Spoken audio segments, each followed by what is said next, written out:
and welcome to the launch of From Outrage to Opportunity. This is a groundbreaking report that clearly spells out how to include the missing perspective of women of all colors in news leadership and coverage. My name is Jeannie Burgo, and I'm the president of Internews. We're an international nonprofit dedicated to supporting and mentoring local news organizations all around the world. And I am delighted to be hosting this event and also delighted to be welcoming our guests. We have an incredibly talented group of news editors from around the globe to really help us dive into this new report. With us today are Shireen Bond, the managing editor of CNBC TV18 in India, just out of the studio to join us. Amanda Barrett, the Vice President for News, Standards, and Inclusion at the Associated Press in the United States.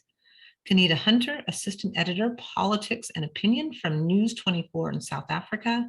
And Jane Barrett, Global Editor for Media News Strategy from Reuters in the UK. This great lineup is a testament to the importance of the report, written by lead author Luba Kassova and lead researcher Richard Addy. Welcome, everyone.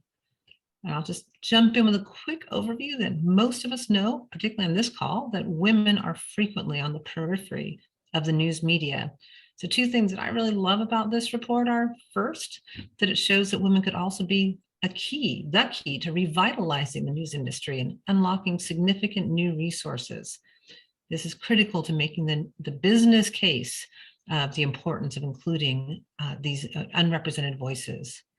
Second, what we love about this report is that it's solutions focused. It offers a new perspective on how to capture those missing perspectives, making it easier for news organizations around the world really to adopt these practices. So these two aspects of the report are why we at Internews are so excited to host the report, because we plan to take the insights and recommendations directly to news outlets we are supporting in over 100 countries around the world. We're going to use the hour today to hear from the report's author, Luba Kassova, and lead researcher, Richard Addy, and our impressive global panel of experts. Before we start, I have a little housekeeping first. would love to have your names and organizations in the comments so we can say hi and know who's with us on the call.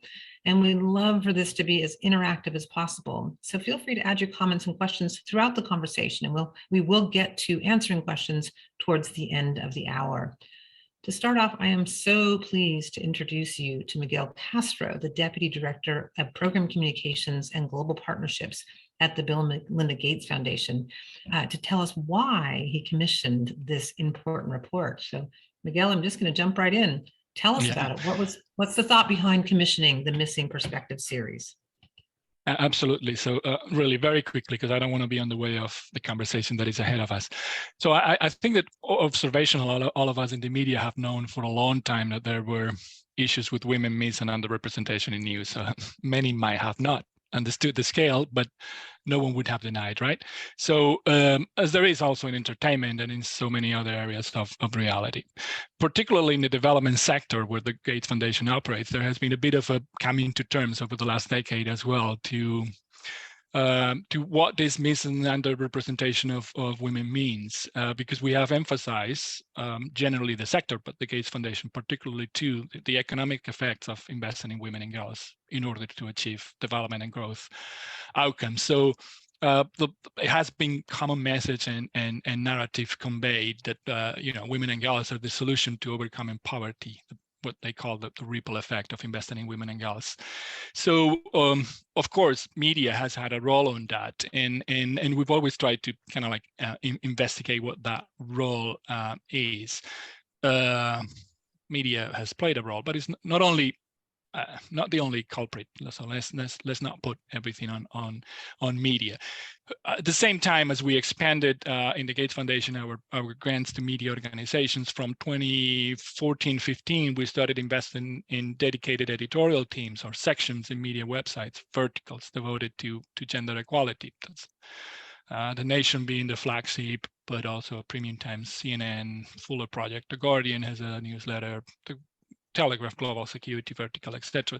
So we commissioned these research projects within a framework that we thought was the critical areas where there was the greatest need and the greatest opportunity, with the intention to both inform the sector, and by sector I mean the gender and media support organizations and largely even as well the gender activism, but also our own strategy. We hoped originally also to integrate it in a broader gender activism around the Generation Equality Forum and what was happening at the beginning of 2019 and 2020 in preparation for the celebrations of the 25th anniversary of the Beijing Declaration, which was a moment that we thought gender equality would catalyze a lot of support. So the areas that we thought where we had greatest need and opportunity were diversity, sources of news and expertise, news stories and leading with women protagonists, and gender equality as a topic. And I have to say that we excluded some topics of extraordinary importance, like I don't know, violence against female journalists, online harassment, and others. But it was mainly to help us understand, as we always do as organization and with the organizations that we work with, what are the greatest needs and opportunities. So a great deal of learnings from the research have come back to us in terms of learnings and in terms of opportunities. Can I just jump on that? I know that the Gates Foundation's commissioned all 3 of the reports. And so, and you talked a little bit about the journey, how it's evolved since the first 2 reports to this 3rd report. And so with the new reports, what do you think is the most important element or the most important elements of the new report that we should really focus on today? Yeah, so there are differences in terms of methodologies and indicators that will be touched upon today, and others definitely Luba and team a lot more capable of doing. But generally, I think that what we learned was what's really on the first 2 reports was disheartening, but also overwhelming. So a bit of the decision to dig deeper on some of the elements of the broader picture that we learned from the original reports was about trying to find the targets where we could more realistically, as a sector, again, we could address. So this studies, all 3 of studies, and all of the conversations that have evolved from that have told consistently a story of lack of progress on all indicators. As Luba puts it, women are confined to highly invisible walls. Stories of gender blindness are normalized, and male-dominated cultures where men are heard and seen, and I mean multiple times more frequently than women in news. And the picture hasn't changed that much since the last 25 years. I think it was definitely Luba who alerted us to studies like Julia Wood, who wrote 25 years ago some quotes about how media represents gender, and some of those can be repeated today word by word and is still being meaningful and truthful. So but to answer to your question particularly, I think that is an important, and I've said this to Luba a few times with trying to dig into, which is I think the potential that it has as an advocacy tool. As you said at the beginning, Jenny, it is very constructive and solutions oriented. And I think it balances the outrage, which we all have when we read this report, with also the brainy demonstrations of evidence and through the data that the situation is dire, but action is needed. And action is needed because there is a desire for gender to become a mainstream issue in the coverage of news. There is women are needed in every newsroom, in any area of newsrooms to make any significant difference in coverage and culture. And the new 3rd report goes deep into that. And also the reality that many, sometimes journalists, but also organizations are reluctant to set goals for impact on areas like gender equality. So there is this tension between wanting to contribute, but also being kind of like conscious of being interpreted as advocacy for journalism organizations when they get deep into specific issues. I think it is slowly changing, but gender as an issue is paying that price a little bit in the newsroom transformation that we all hope for. Well, Miguel, we are also appreciative of the commitment that the Gates Foundation has made to this critically important issue. And with your words of encouragement, I'm really delighted to introduce the author of this work, Luba Kassova, who can share more about both that outrage, but also the opportunity. So Luba, I'm going to turn it over to you. Thank you so much, Jeannie, and thank you, Miguel, for sharing your journey with us. I shall share my screen because I'm very keen to share some of the findings of the latest report. And also, before I do that, I want to say that this is a big day for the ACAS team and for me. It's culmination of a year's work. This is on the third series. It's based on very robust data, but also on the interviews of 41 news editors and experts around the world, and their perspectives are woven through the solutions and through the findings, which is very valuable. It focuses on the 6 countries that we had previously: India, Kenya, Nigeria, South Africa, the UK, and US. However, we have a much global intelligence included in the report. So firstly, I'm going to talk to you about the findings about women in news leadership. We analyzed 1,166 most senior editorial roles in the 6 countries of focus and found that women are underrepresented in the most senior editorial leadership roles in the highest profile beats: politics, foreign affairs, and economics and business. There is variation across the countries, so I'm going to point some. In India, men are over 6 times more likely than women to be in the most senior economics and business editorial roles, and 4 times more likely to be politics editors in politics. There is a great variation between national and regional media, and we have reflected that in the report. In Kenya, there are no women political editors amongst the leading news providers at all, and vast majority of the economics and business editors are men. In Nigeria, men are more than 5 times more likely than women to be in the most senior political editorial roles, and almost 3 times more likely to be economics business editors. In the UK, men are 4 times more likely than women to be political editors, and more than twice as likely to be economics business editors. And in the US, men are more than twice as likely as women to be political or foreign affairs editors. In South Africa, the picture, which is edited by the most progressive of constitutions, the picture is different, where there is almost parity. Well, there is parity in economics, business, and health, and almost parity in politics. However, what we found through the interviewing is that in terms of inclusion, women do not feel that they have a stronger voice as men around the table.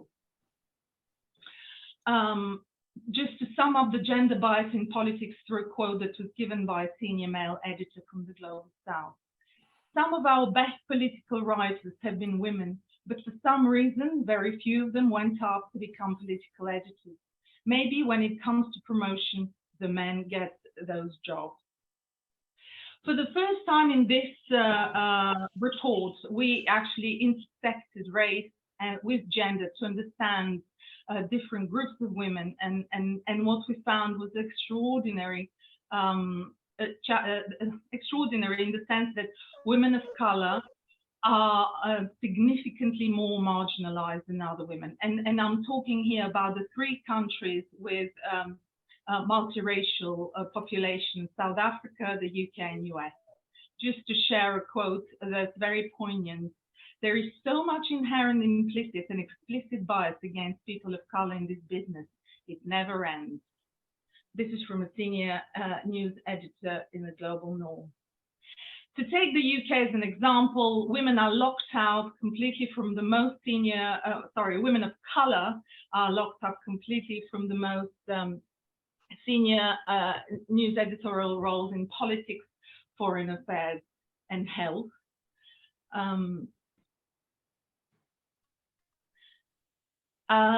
I shall continue talking about the US because my screen has frozen. In the US, women are significantly underrepresented, women of color, compared to their proportion in the working population. In fact, by a factor of 7 when it comes to politics, editorial leadership, and a factor of 5 in foreign affairs. I may have to stop sharing and start again because my screen has frozen.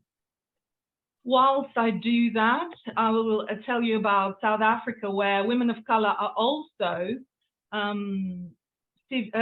underrepresented. Their proportion in the working population is 46%, whereas their proportion as editorial leads in health, politics, and economics is between a quarter and under a third.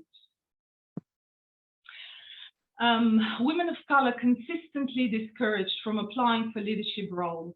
So you're the worker bee, but you're not supposed to be a leader. This is another quote that summarizes the barriers that women of color face in news leadership in the global north. So when we look at inclusion and we step away from representation, there are significant barriers that senior women in editorial roles face that actually weaken their voices. The biggest one is the fact that they are outnumbered in news leadership team, but also an important one is the persistent cultural stereotypes that exist around assigning desks that divide news into soft and hard news, and also the power and authority gender gap that stands in the way of their career progression. Women of color face additional barriers that stem from their race. And the most obvious, of course, is the race-based inclusion, but also they're more likely to feel systematically sidelined and for their career to stall due to lack of support and opportunities. So in fact, they face quadruple bind. They face gender bias, but on top of that, racial bias. And often they're expected to resolve the problem of their own underrepresentation and inclusion by being thrusted in DEI initiatives, while also being the support system for everyone around them. So that leads to enormous burnout and ultimately to them leaving news more in high proportions than other groups. And more recently, there is evidence that we found that they have experienced a leadership backlash, and I shall illustrate that with this quote. People who were tasked with improving diversity and inclusion of racial minorities in organizations were suddenly facing quite a big backlash towards the 2-year mark after George Floyd was murdered. What's happening in women in news coverage? So in ACAS, we've identified 7 gaps which disadvantage women structurally compared to men, and these are pay and power gap, health gap, confidence gap, safety, authority, and ageism gap. And we analyzed 900 million online stories from 2017 to understand what proportion of them touch on these structural issues that women face, and we found that it's woeful. It's 0.02%. Women's share of voice continues to be marginalized in all 6 countries.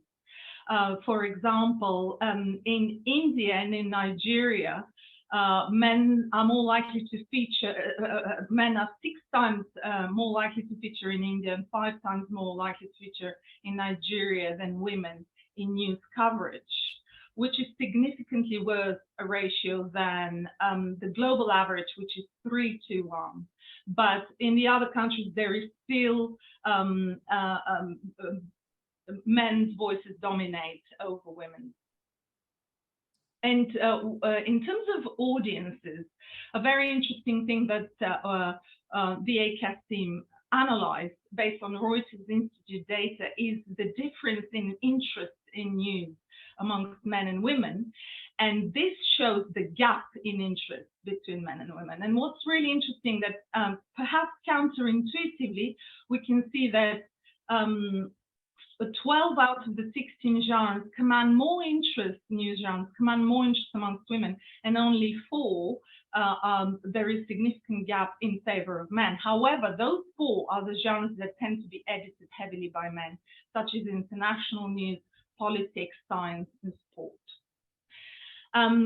Women, however, are a lifeline for the news industry, as we've uncovered, and Richard will share with you very shortly. solutions. As Jeannie and Miguel alluded to, this is a very solutions-focused report. And we have organized the solutions into 12 themes that cut across all the elements of the news value chain, such as news strategy, news leadership, newsrooms, news coverage, and news consumption.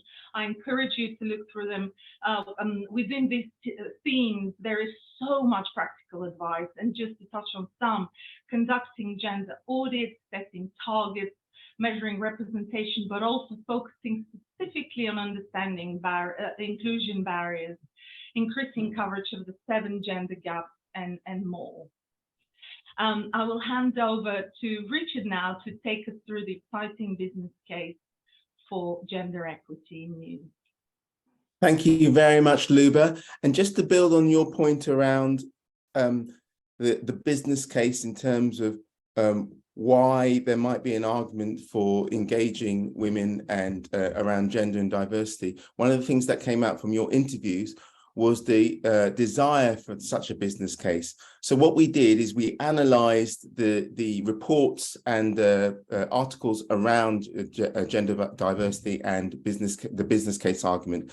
And we found that there are actually very few studies, firstly, that looked at news in particular, but secondly, that looked at the whole value chain. So our task was to understand whether there was an opportunity of the whole value chain. The first thing we did, and it's on the next slide, is to understand what the baseline was for the news industry. So we used 4 reports, including PwC and also WANIFRA's Great World Press Trends report, to project what was going to happen to the newspaper industry going forward. And we used the newspaper industry because a lot of data is available for that.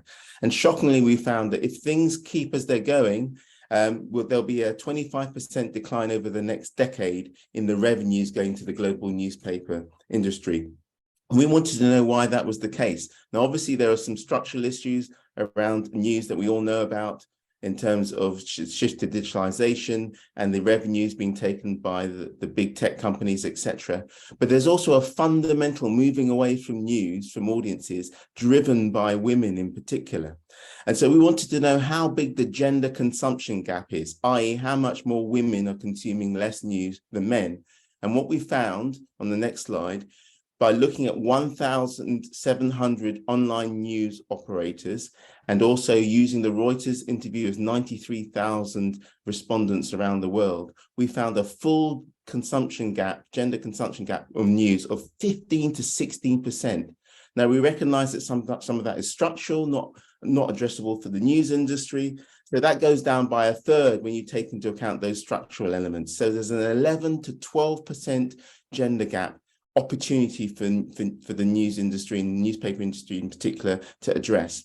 And so what we did on the next slide is to develop a realistic and gradual scenario where we considered what would happen if the global news industry was to reduce that 11 to 12% gender gap by 1% each year over the next decade. And the next slide shows what happens.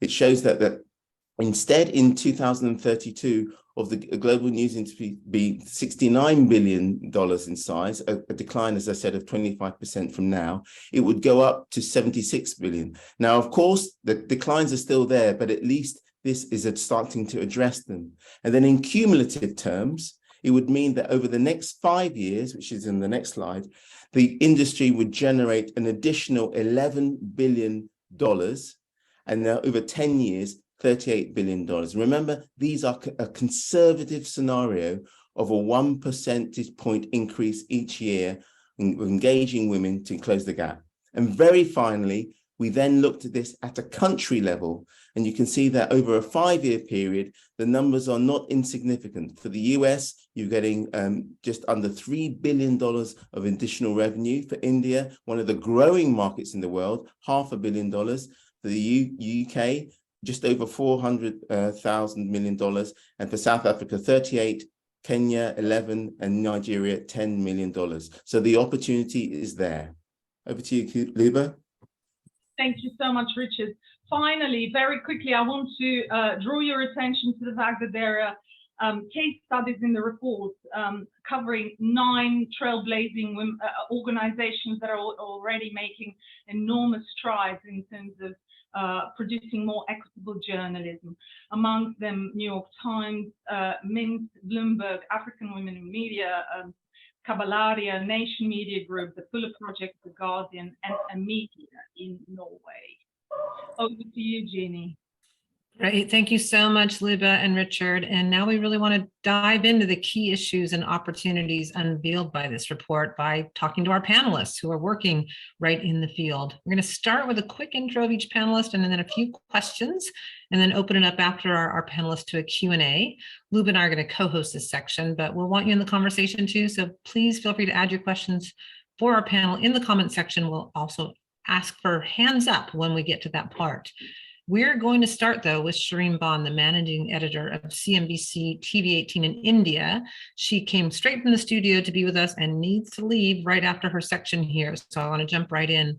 Shireen brings 2 decades of experience in the field of television broadcast in India, including serving as anchor and editor of India Business Hour and the award-winning show Young Turks. Shireen has received many awards, including Best Business Talk Show, India's most trusted business news anchor, and outstanding contributions to media. Thank you, Shireen, for joining us. And I'm particularly excited to be talking to you, well, because the report highlights some pretty tough data about India, and it has experienced a considerable decline in the share of voice of women in the news since the last report. Senior editorial positions, it's even more marginalization. So can you just share with us why you think women's visibility has been declining, and obviously what should we do about it? Well, Jeannie and Luba, thanks very much for giving me the opportunity to be here and part of this conversation today.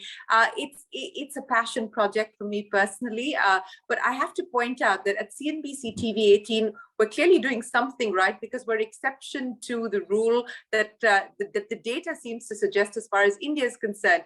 I lead the channel. I've been leading the channel for over a decade now. Our banking editor is a woman. Our technology editor is a woman. Our pharma editor is a woman. Our telecom editor is a woman. So we do have more women in leadership roles, at least at CNBC TV 18. And it hasn't happened by accident. It's happened by choice for us, because we've created a culture, we've created an environment where we truly believe that people with merit, with drive, with aspiration will be able to move forward. So we've done many things to try and ensure that you don't lose out women in that period between marriage and maternity, which is where you see a large degree of the attrition happen in the newsroom and in other spaces as well. So we've been lucky about about the fact that we managed to sort of keep women in the newsroom, and they've progressed onto leadership roles. To your question on the underrepresentation, I mean, as the data shows you, it varies for different countries, but it is a universal problem and it's a universal challenge. And I think there's a couple of reasons behind that. I think in India today, and more so globally as well, what we're seeing is a herd mentality as far as what dictates or drives the newsroom is concerned. So if you have one channel or the leading channel picking up a particular issue to talk about, to discuss and debate, then that becomes the discussion and the debate across 500 other TV channels. And that's the situation that's playing out in India. So the space for differentiated coverage is shrinking. The space for commoditization of news has grown significantly, and we're seeing that as being such a big problem, specifically here in India. I think the other issue when we talk about the voices as well as the representation of women shrinking across countries, and specifically here in India, is that there is this tendency to either portray women as victims or heroes, and there's nothing in between.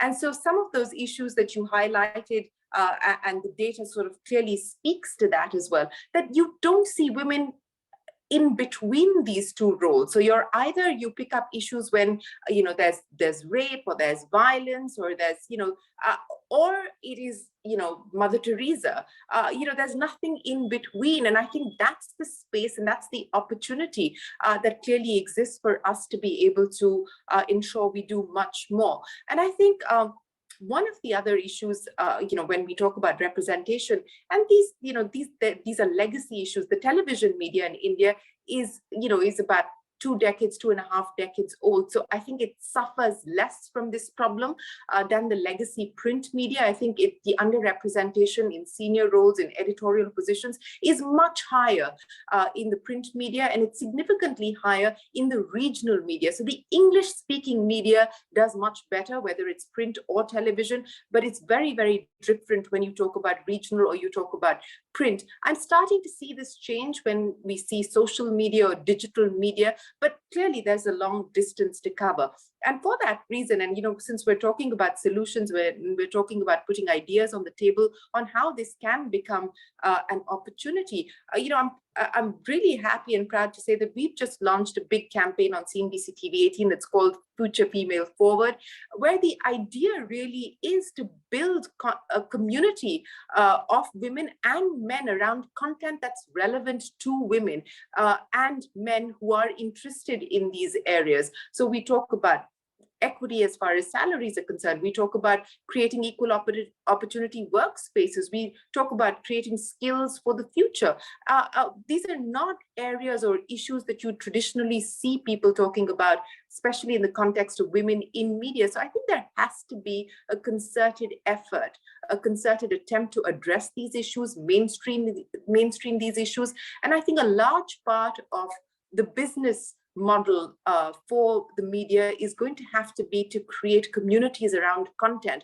We did that with a show that I run called Young Turks, where we built a platform for startups 2 decades ago. That show turned 20 in June this year. And I'm hoping that we can do the same around the issues of women, gender parity. And I think it has to be driven by the senior editorial leadership. It has to be driven by management, and there has to be the will to be able to see this and use this as a business case as well. And I think it is an existential issue if a large constituency of your audience feels alienated from the content that you're producing and decides to switch off or turn off or not buy the newspaper or switch the remote off, you have a problem. And I think the management as well as the news leadership needs to recognize this is an existential crisis that we are dealing with as well. Shireen, we are so grateful that you squeezed in some time for us today, because it's extraordinary what you're doing there in India, and we're so appreciative of it. There may be questions coming in through our Q&A section. We will get them to you, and we promise to answer them, but we just really want to thank you again for taking some time today. We are going to keep to the clock, your schedule and ours, and go on to our next panelist. I want to turn to Kanita Hunter, who is an award-winning journalist and assistant editor of politics and opinions at News 24 in South Africa. She has won the Nat Nakasa Journalism Award and the Vodacom, Journalist of the Year Award. She is an author too, including a recent co-author of the book, 8 Days in July, Inside the Zuma Unrest That Set South Africa Alight. Kanita, thank you. And I just want to thank you for providing one of my favorite responses to the report when you said, I believe this report should serve as a zeitgeist for the transformation of newsrooms. Love that. But let's dive right in. And I want to ask you to talk about the benefits and significance of addressing the specific issue of marginalization of women of color in newsrooms. Yeah, the thing is, we have these conversations in little echo chambers, Jen, where we just, talk among ourselves the problems that are facing women and facing women of color. And I think what was significant about this report is that it really pinpointed it very specifically. Where are the problems, the nature of the problems, the fabric of the environments that we operate in, and more importantly, came up with very tangible solutions. And for me, I think that's why I use the word zeitgeist, because it really comes with a solution plan. And I think that that's why I was so excited to be part of this in a little way, is to say, okay, we kind of had an idea of what the problem is, because we live the problem. We firsthand experience as women of color in newsrooms across the world face discrimination, face barriers to entry, face all of these things. So the question is, for those of us who have made it through, and especially in a country like South Africa, where we do have an advantage compared to many of our peers across the African continent, and even in the developed world, where we have more gender parity. What do we do with this now? Where do we go from here? Because, and I can say this quite definitively, is that, you know, initially in South Africa, it was a fight for just getting more women in the room, and we achieved that. But that's not where the fight ends. And this is what this report does so succinctly, is that it brings up the nuance of, okay, we're getting women in a room. Now what next? Now what next? Now what next? And I think that this report cannot be overstated in any way in giving tangible solutions that, if implemented, if the recommendations are followed, and I love the way it was presented, because it kind of brings implementable solutions to the table more than academic, you know, just sort of platitudes or findings. Can I jump on that, Nita? Because I do think, I mean, it was really clear from all of your feedback that it's these solutions that you valued so much. So what are some of the ones that really struck out to you? What are some of the more important ones that you think really can unlock the opportunity in a newsroom? Yeah, I think that, you know, the first thing is the coherence of it, right? So it's the breaking down of, okay, this is what you can do in terms of, for example, representation of women in terms of news voices. That's something that's completely underlooked. You know, so for me, and I don't want to give away too much of the report, which I think it's definitely worth the read, but I think it's a thing that goes beyond the kind of bemoaning of the problem to solution orientated, and those solutions cut across, you know, employing women, firstly. Secondly, you know, ways that newsroom can implement or deal with the problems raised or the issues raised by women of color. Now, the one thing for me is that usually these type of reports do not speak to outcomes. And I think that the success of this report is that it speaks to outcome, because the success of this report from Outrage to Opportunity is that we need to see change in the media landscape. And I think that, if anything, this report really sets the tone for that. I really love that concept, and I'm sure there'll be questions for you in the chat, given that the extraordinary work you've done in South Africa. But I'm now going to turn it over to introduce Amanda Barrett, and then Luba is going to speak with Amanda with some questions. But Amanda is the Vice President for News Standards and Inclusion at the Associated Press in the United States. In 2020, she set up an inclusive storytelling effort to broaden the global news agenda by bringing in more diverse audiences and views. Amanda got her start in journalism as a teenager when she attended a minority journalism program at the Roanoke, Virginia Times. She's a self-professed word nerd, a sports follower, and an ardent fan of Star Trek. Luba, you can take it from there. Thank you so much, Jeannie. Lovely to speak with you, Amanda. So given your incredible background and what you're actually doing, you're transforming your newsroom as we speak.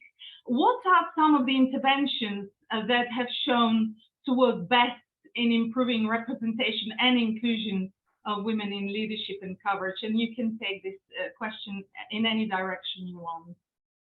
Thank you, Luba, and thank you, everyone. It's really a joy to be with you all today. When Luba contacted me about doing this report, I was so enthused, because I do feel that women, and particularly women of color, it can be a hard road to be in journalism. It can be a lonely road and very tough. And so to really examine these issues and bring the data to light was so important to me. So I started our efforts at inclusive storytelling after we had a bit of a crisis in the newsroom, where we had omitted someone from a photo, a journalist, a woman of color who was an activist.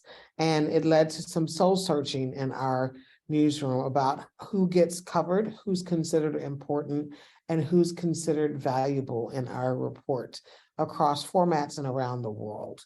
And so I really wanted to set the table for our journalists so they could understand different perspectives, and that we were actually leaving people out of our coverage, people who deserve coverage, people who need coverage in their communities.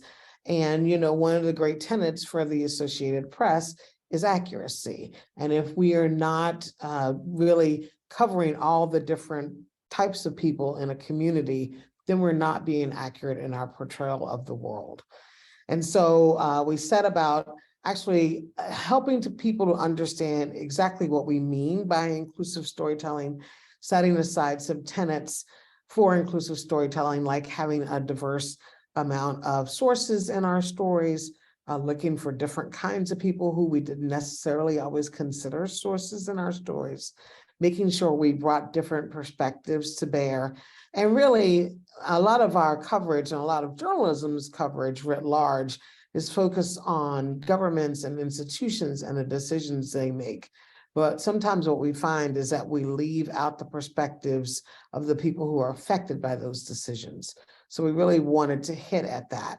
And so we talked a lot about perspectives that are missing for people of color, perspectives of women, and we wanted to tackle it in several different ways. Obviously, we want to talk about it in our storytelling. And so we created what I call inclusion champions around the world, in every part of the globe and every beat. And they are tasked with helping people think through story ideas, looking at the framing of stories, looking at the sourcing of stories, and making sure that we're bringing in different voices. But the effort doesn't stop there. We also need to keep working to diversify our newsroom. You know, we are in a good situation in some of our leadership roles, in that our executive editor is a woman. Obviously, I am a woman, and there are many women sprinkled throughout the newsroom. But this effort, as one of the other panelists says, doesn't stop there. We have to continue to make sure that female voices and female perspectives are included throughout our coverage, and not just on issues that we typically think only apply to women. You know, oftentimes we will see in journalism that women get pigeonholed in stories around maybe healthcare, maybe it's about motherhood, but women pay taxes. Women are involved in education. Women are involved in sports. Women are involved in a lot of different things, and we need to make sure that we are reflecting that. For women of color in particular, I think, you know, oftentimes our voices are muted and left out. I think during the pandemic, we did see more efforts to include women of color in coverage, strictly because women of color are being affected more. But that effort can't stop there. We need to continue that effort on an everyday basis.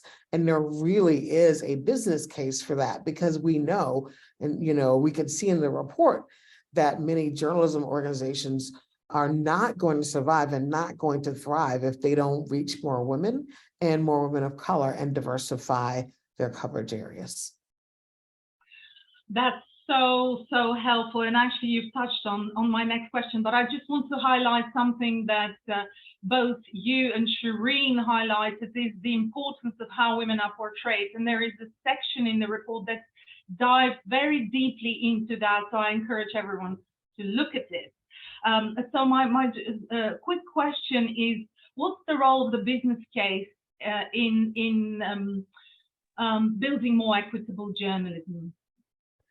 Well, I really think the role of the business case is that we're in dire straits as an industry. You know, a lot of journalism organizations are struggling. Some have closed entirely. Newspapers have gone from publishing 7 days a week to 3 days a week. And part of the reason for that is that we have not diversified our audience. And so, you know, when I went and started trying to create inclusive storytelling, it wasn't just something for the newsroom, but it's also for our revenue teams.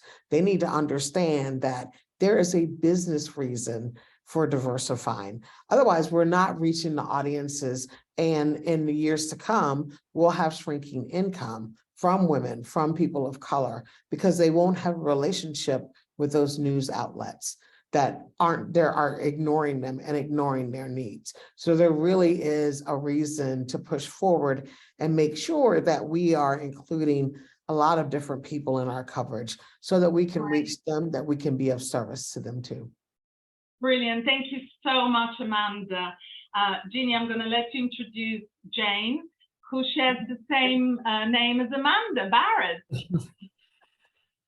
Thanks, Luba and Amanda. Yes, our final panelist is Jane Barrett. She's the global editor of media news strategy for Reuters, based in London.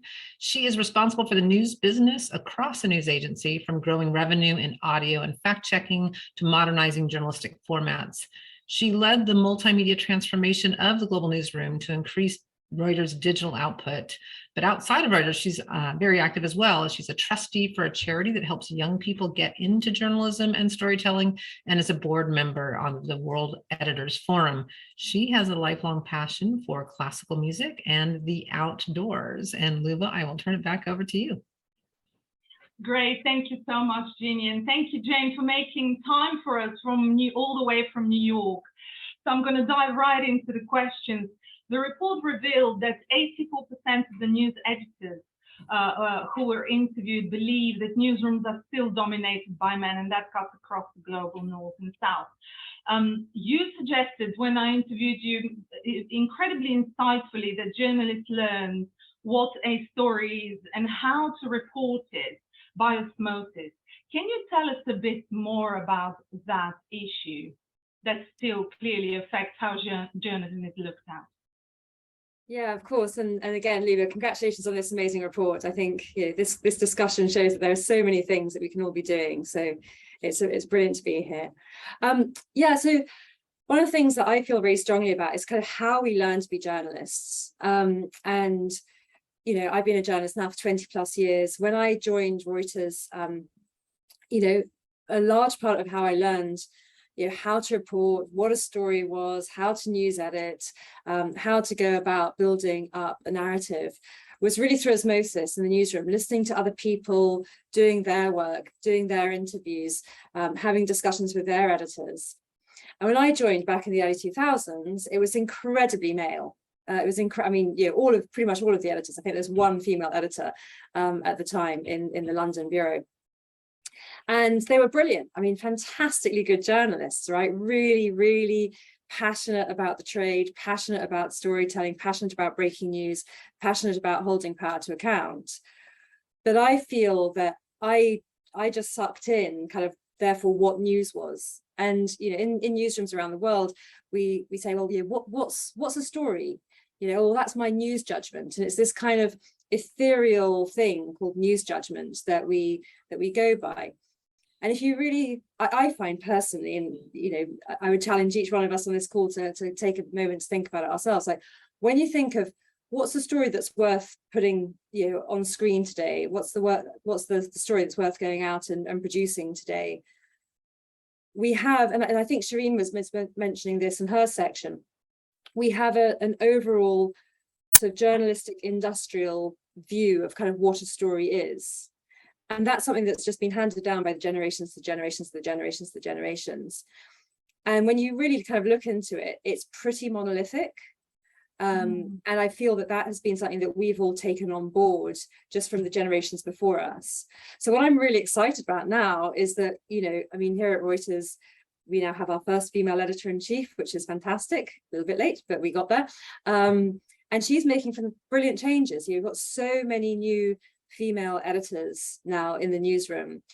And where we have people back in the newsroom, that's a whole nother discussion around COVID and newsrooms and physical physical newsrooms. I'm really seeing a change. Just people are listening. People are starting to bring in, through that osmosis, kind of, well, what are some of the different stories? What's the audience team seeing? Kind of, what are some of the patterns that we're seeing? How can we bring some data and some other perspectives to this whole idea of news judgment and what news judgment is? And actually linked to what you just said, if you can quickly give us a sense of another idea you generously shared in the report around 360-degree editing.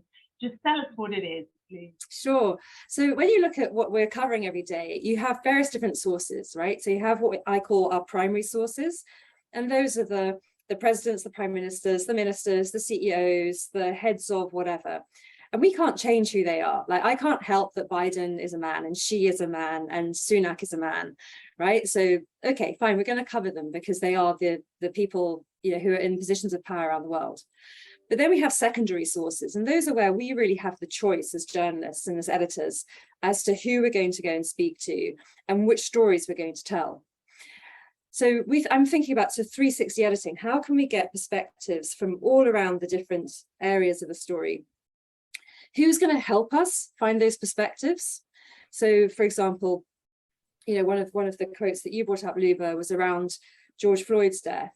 And at that stage, we realized that we had the vast majority of people around the editing table were white. We didn't have the perspectives of people of color. We didn't know what was happening in those communities. What were the chats? What were the conversations? What were the feelings? What were the reactions?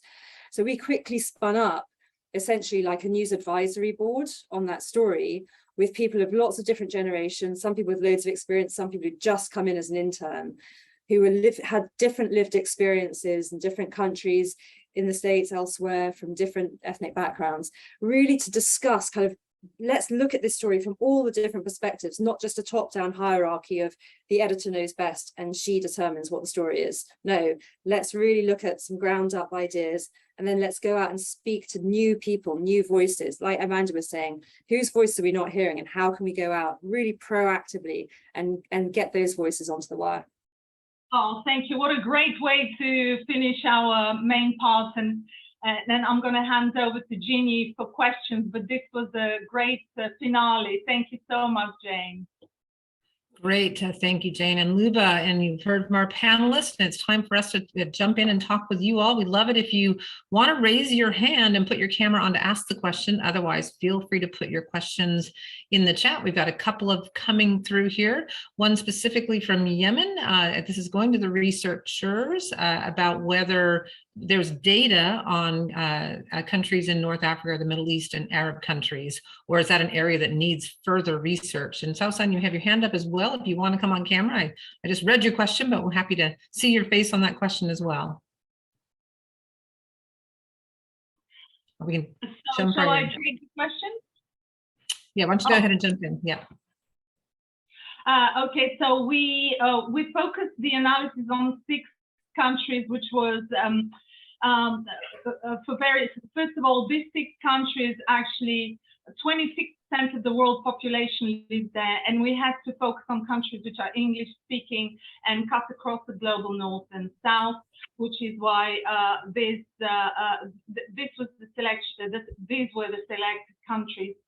And to answer your question, absolutely more research needs to be done in areas like Yemen, but unfortunately we're very resource and time limited, so these were the countries of focus. Thank you, Luba. And we had a question that came in earlier that we weren't able to address, which gets at an issue that always comes up about the role of men in this type of ensuring that all perspectives are being heard. And are men potentially going to lose out if we implement all of these suggestions, or how does that work, Luba, or any of our other panelists, when it comes to sort of how to engage men in really succeeding here? Richard, do you want to take this as a man and share your thoughts and the thoughts that we've presented in the report? Absolutely. I think one of the things about the report is that it's not saying that men currently in the editorial roles will be taken away. Actually, more to the point, it's talking about the opportunities for the future. And if the news industry, as we know, is declining, then the opportunities for each man who's in an editorial role will also decline. And so at a macro scale, making the size of the cake larger, the opportunity larger, will mean that the opportunities for everyone in the industry is greater. But even more profoundly, the journalism will be better because it's reflecting all of your audiences, not just a particular type. So as well as thinking about the atmosphere and the culture in the newsroom, that hopefully will engage a wider range of people, especially the younger generation that really does see these issues as important. Great, thank you, Richard. And I will say that we have a note in the comment that says that Women in News are going to submit a report soon about the Arab region, which is very exciting. We've got a question coming in for Kanita. It is heartening to learn that there's good levels of gender parity in South African newsrooms, even if some detracting issues persist. But are women covered fairly in the South African media? Take, for example, politicians. Do South African women politicians get fair treatment from the media?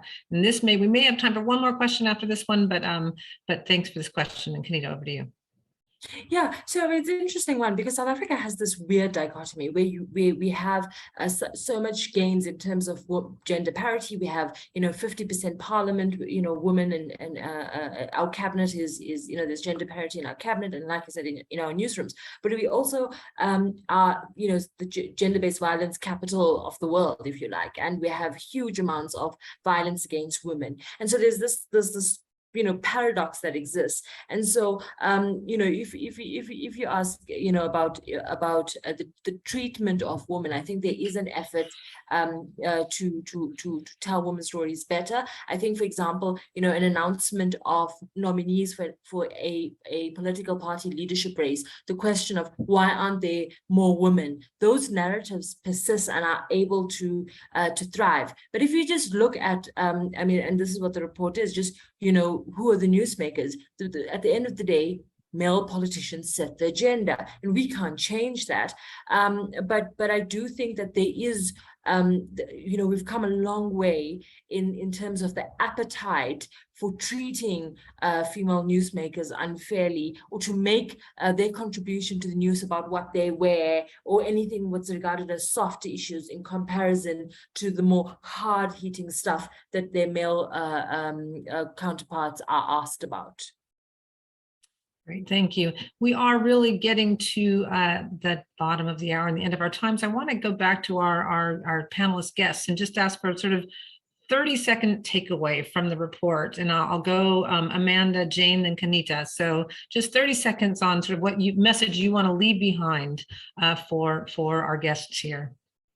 I think the thing that I want everyone to take away is that this problem is not intractable. The report really delves into what the problem is, but there are a host of good solutions, some of which we've discussed here and many more in the report, that we can actually use to tackle this problem and really try to make sure that women are represented in the newsroom, that our voices are represented in coverage, and that the issues that we face are represented in coverage. So, it's a hard issue, but it is solvable. Perfect. Jane. I mean, who could say it better than Amanda? I mean, that was beautiful. I totally second everything. Just for want of being different, I will say, look at the money on the table. I am standing in a newsroom that I want to be full for the next 170 years. And we know the revenue challenges. And if that addressable audience is truly there, and if it truly is even half the size that Richard outlaid in the study, then that should be, if anyone's doubting out there, let's get those numbers in front of them as well and start to work towards that, because it's the right thing to do, but it also makes sense business-wise. And that's just a beautiful sort of perfect overlap of two purposes. Thanks, Jane. And Kanita, last word before we close. I can only echo what my colleagues have said, but the business case for representation of women of color in the media is just a no-brainer. I want to say congratulations to Luba and your team for this fantastic report. And I think that whoever's on this call, let us use it as a tool of empowerment in whatever spaces that we are in. That is our call to action. Perfect close here. We want to thank everybody for joining us and being part of this conversation. And we really do hope that you're inspired to take action so we can move from outrage to opportunity, as outlined by our excellent guests.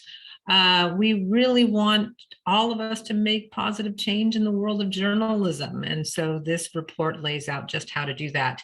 You can find the report in the link that we're about to show you here on the slide, our final slide here. And in the meantime, we just want to again send our giant thanks to our panelists and guests today, Shireen, Amanda, Kanita, Jane, Miguel, and of course, the lead researcher, Richard Addy, and report author, Luba Kassova. What an extraordinary accomplishment. Thank you all for joining. Stay in touch. We will respond to any questions that you might have because we are thrilled to be taking this move from outrage to opportunity. Thank you all very much for joining us today.